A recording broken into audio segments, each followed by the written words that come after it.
Today I'm going to demonstrate the reason for the seasons using a few household items.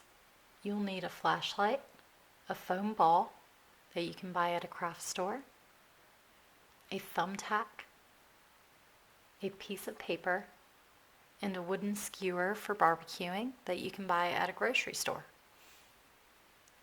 So, what I did is I put a rubber band around my foam ball just to represent the equator.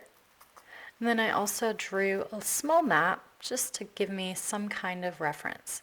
So I drew N for the North Pole and S for the South Pole. So I'm going to go ahead and feed the skewer through the foam ball. As you can see, I've used this colored side to represent the northern hemisphere, just for reference. And I'm going to put a pin somewhere above the equator. During this activity, you'll need to balance a flashlight on some type of books or some other source, just so you can gauge what's going on. So I want to line up my ball with the flashlight at the same height, and I am going to tilt it at approximately a 23-degree angle. And I'm going to use my piece of paper to show how long the shadow length is behind that tack. If you can see here, the axis is tilted away from the flashlight. This produces a longer shadow.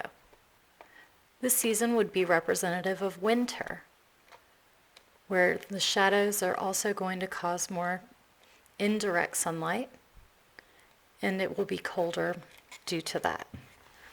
So, if I were to tilt my axis towards the sun, you can see here that the shadow is almost impossible to see.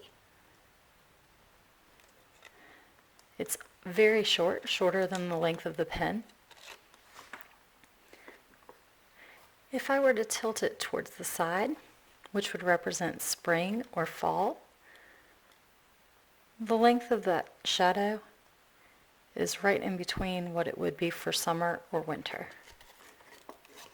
And again, tilted to the other side, this would be representative of the opposite, so either fall or spring.